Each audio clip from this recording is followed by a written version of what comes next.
제 이름은 한장수, 72입니다. 돈은 남들 말대로 많습니다. 젊은 시절 건설업으로 시작해서 부동산 개발과 물류 사업까지 손댔습니다. 20년 전 상장도 했고 지금은 명예회장으로 남아 있습니다. 실무는 아들이 보게 했고요. 제 통장엔 수백억이 잠들어 있지만 마음은 늘 비어 있었습니다. 아내는 10년 전 세상을 떠났습니다. 자식들은 늘 바쁘고 손주들은 외국에 있습니다. 저녁엔 호텔 라운지에 앉아 위스키를 홀짝이는 게 낙입니다. 그날도 그랬습니다. 사장님, 정말 젊어 보이세요. 목소리가 들렸습니다. 옆 테이블의 여자였습니다. 30 중반쯤, 허리까지 내려오는 긴 머리, 깔끔한 베이지 재킷, 얇은 금태 안경. 미소가 예의 바르면서도 따뜻했습니다. 아닙니다. 늙었죠. 아니에요. 자세부터 다르세요. 경영하시는 분 같아요. 그 한마디에 무너졌습니다. 호텔 로비였습니다. 잔잔한 피아노 선율이 흐르고 유리잔이 부딪히는 소리가 들렸습니다. 천장의 샹들리에가 반짝였습니다. 저는 웃었고 그녀도 웃었습니다. 그때부터 시작이었습니다. 그녀는 명함을 건넸습니다. 박소영, 갤러리 큐레이터입니다. 문화사업 쪽에서 일해요. 저는 받았습니다. 은은한 종이 질감이었습니다. 로고가 고급스러웠습니다. 기회되면 전시회에 놀러 오세요. 어르신 같은 분께 꼭 보여드리고 싶은 작품들이 있어요. 그날 밤 저는 오랜만에 설렜습니다. 다음 날부터 SNS 메시지가 왔습니다. 사장님, 식사는 하셨어요? 오늘 날씨 좋던데 산책 추천드려요. 어제 말씀하신 그 시절 이야기 정말 멋졌어요. 저는 대답했습니다. 짧게, 그러나 자주 말입니다. 일주일 뒤 그녀가 갤러리 초대장을 보냈습니다. 어르신만을 위한 VIP 프리뷰예요. 저는 갔습니다. 갤러리는 강남 한복판 고층 빌딩 꼭대기에 있었습니다. 유리창 너머로 한강이 보였습니다. 와인잔을 든 사람들이 그림 앞에서 속삭였습니다. 저는 정장을 차려입었습니다. 오랜만에 넥타이도 맸습니다. 사장님 오셨네요. 소영이 반갑게 손을 흔들며 다가왔습니다. 옅은 향수 냄새가 났습니다. 오늘은 검은 원피스였습니다. 목에 진주 목걸이가 빛났습니다. 그녀는 제 팔을 자연스럽게 끼며 그림 앞으로 안내했습니다. 이 작가는 제가 직접 발굴했어요. 어르신 같은 분이 응원해 주시면 문화계에 큰 힘이 돼요. 사람들이 쳐다봤습니다. 저는 가슴이 뛰었습니다. 그날 밤 그녀가 물었습니다. 사장님, 혹시 외로우세요? 저는 잠시 말을 잃었습니다. 그리고 고개를 끄덕였습니다. 저도요. 일만 하다 보니 사람이 그리워요. 그녀의 눈이 촉촉했습니다. 진심처럼 보였습니다. 한 달 뒤 약혼 얘기가 나왔습니다. 어르신, 제가 옆에 있어도 될까요? 평생은 아니더라도 지금 이 순간만큼은요. 저는 대답했습니다. 그래요. 함께하죠. 사장님, 이건 투자 형식으로 해요. 증여는 나중에 세금 부담이 크잖아요. 소영이 서류를 펼쳤습니다. PB 프라이빗 뱅커가 보낸 자산 이전 문서였습니다. 저는 잘 몰랐습니다. 그냥 그녀를 믿었습니다. 여기 사인만 해주세요. 제가 다 정리할게요. 저는 사인했습니다. 펜 끝이 미끄러졌습니다. 며칠 뒤 계좌 알림이 울렸습니다. 50억이 움직였습니다. 저는 놀라지 않았습니다. 투자라고 했으니까요. 그런데 아들이 찾아왔습니다. 아버지, 정신 차리세요. 그 여자가 누군지 아세요? 제가 알아서 합니다. 알아서요? 회사 PB한테 확인해 봤어요. 그 계좌 아버지 명이 아니에요. 저는 소리를 질렀습니다. 제 돈입니다. 제가 번 돈이고 제가 쓸 겁니다. 아들은 고개를 떨구고 나갔습니다. 그날 밤 저는 혼자 술을 마셨습니다. 손이 떨렸습니다. 주변 사람들도 말렸습니다. 옛 동료가 전화했습니다. 장수야, 그 여자 조심해. 소문 안 좋아. 골프장에서 만난 친구가 속삭였습니다. 형님, 그 나이 차이면 진심이 아니라네. 저는 듣지 않았습니다. 당신들이 뭘 알아요? 전 외롭지 않습니다. 이제 빗소리가 창을 두드렸습니다. 저는 버스 정류장에 혼자 섰습니다. 우산 끝에서 물방울이 똑똑 떨어졌습니다. 왜 여기 있는지도 몰랐습니다. 어느 날 낡은 금고를 열었습니다. 오래된 파일들이 쌓여 있었습니다. 먼지가 풀썩 날렸습니다. 그 안에 옛 비서가 남긴 문서 봉투가 있었습니다. 중요 마이너스 개인 보관용이라고 적혀 있었습니다. 펼쳐보니 혼전계약서 초안이었습니다. 10년 전 아내가 아플 때 변호사가 권했던 것이었습니다. 제 서명란은 비어 있었습니다. 당시엔 필요 없다고 생각했으니까요. 그런데 옆에 또 다른 서류가 있었습니다. 소영이 최근에 준 동반자 계약서였습니다. 두 개를 나란히 놓고 비교했습니다. 형식이 똑같았습니다. 문장 배치, 문단 나누기, 심지어 폰트까지 말입니다. 그런데 제 서명이 달랐습니다. 제 이름 한장수의 수자, 원래는 빛날입니다. 그런데 소영이 준 서류엔 물수로 되어 있었습니다. 저는 절대 그렇게 쓰지 않습니다. 심장이 쿵 내려앉았습니다.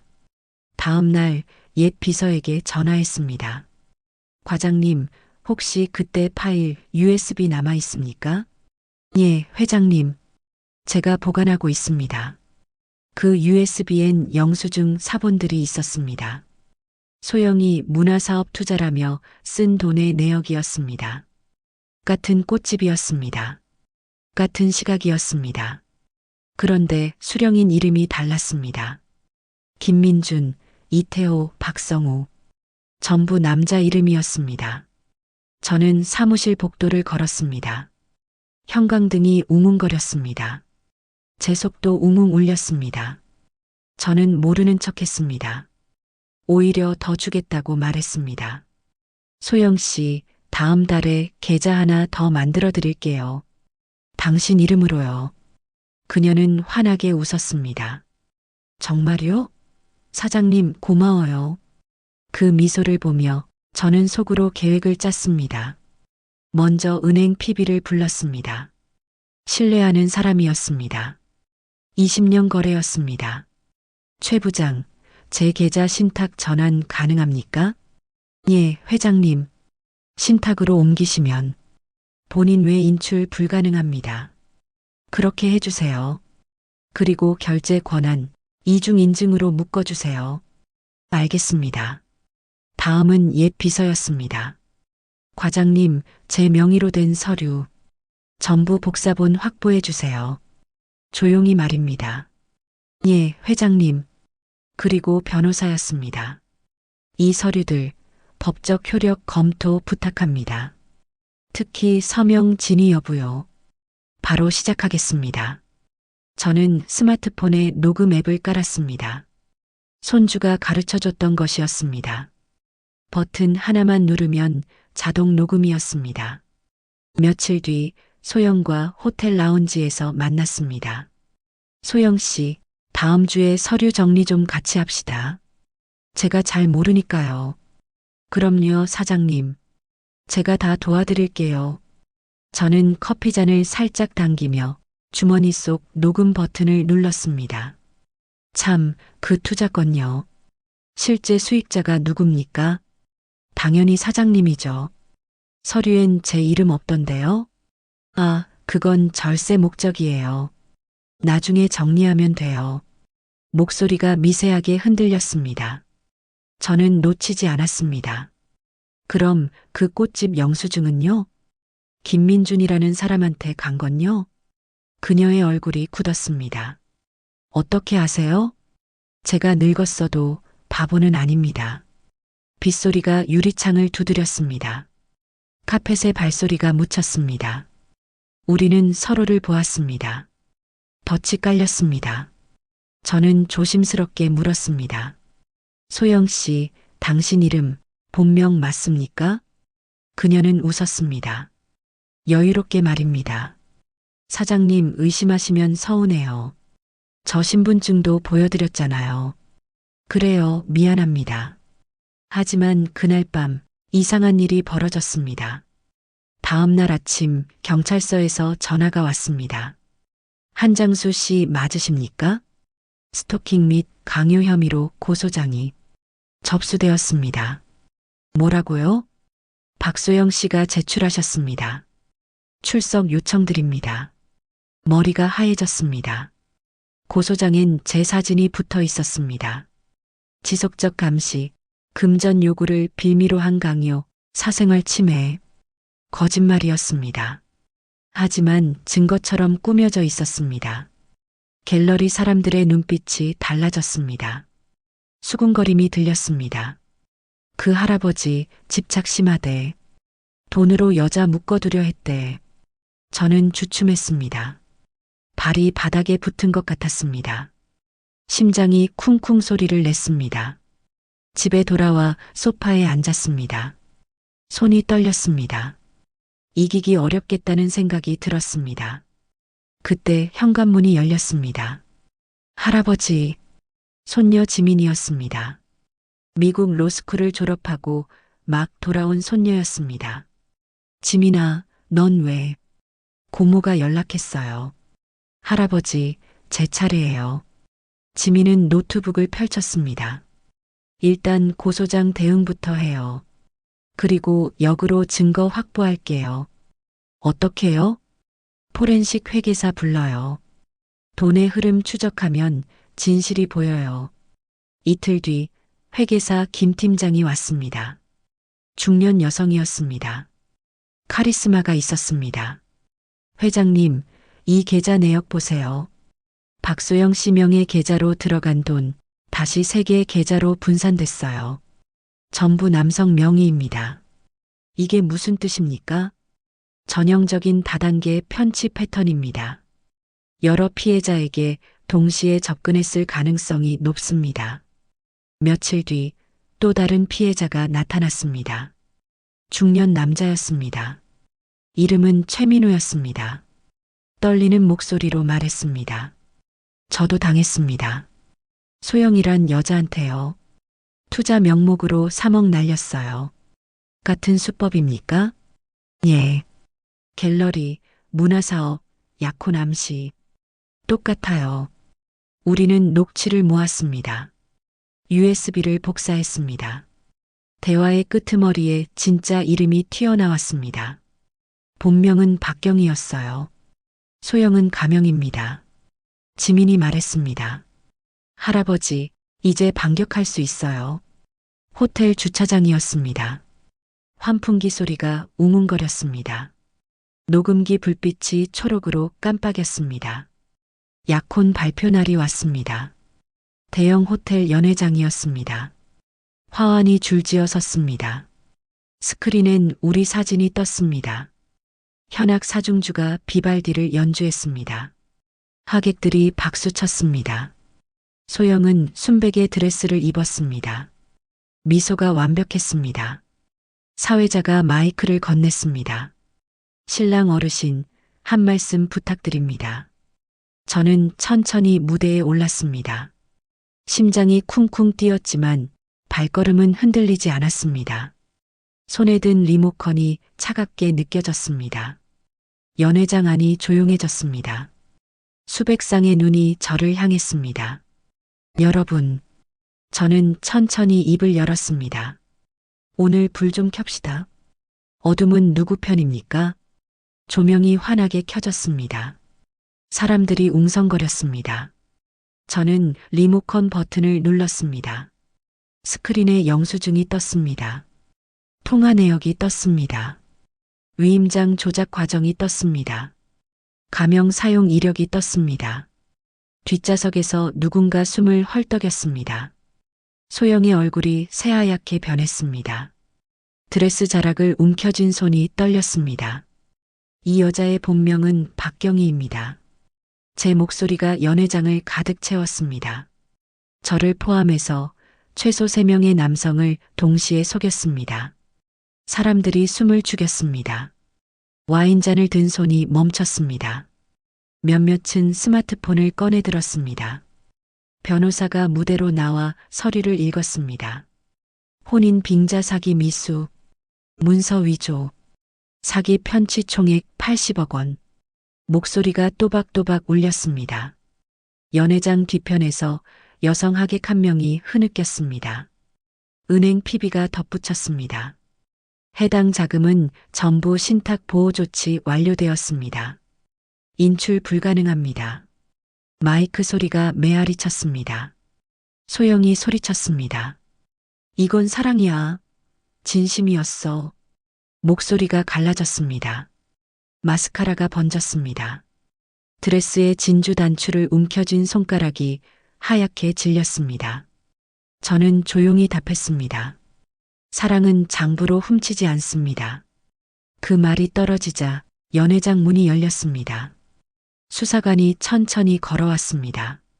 구두 소리가 대리석 바닥을 두드렸습니다. 탁, 탁, 탁. 수갑은 보이지 않았습니다. 절차는 보였습니다. 소영은 고개를 숙였습니다. 어깨가 축 처졌습니다. 웨딩 부케가 바닥에 떨어졌습니다. 흰 장미 꽃잎이 흩어졌습니다. 빚이 많았어요.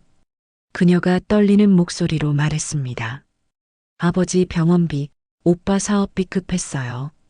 한 줄의 인간성이었습니다. 그러나 면죄부는 없었습니다. 피해자들이 서류를 냈습니다. 환수 합의가 진행됐습니다. 최민호 씨는 2억을 돌려받았습니다. 저는 50억 중 40억을 회수했습니다. 갤러리 대표는 공개 사과문을 냈습니다. 저희 갤러리는 이번 사건과 무관함을 밝힙니다. 박경희 씨는 외부 계약직이었으며 즉시 해촉 조치했습니다. 저는 마지막으로 말했습니다. 제가 늙은 게 아니라 당신이 얕본 겁니다. 그리고 한 줄 더 붙였습니다. 돈은 당신이 만졌다 해서 당신 것이 아닙니다.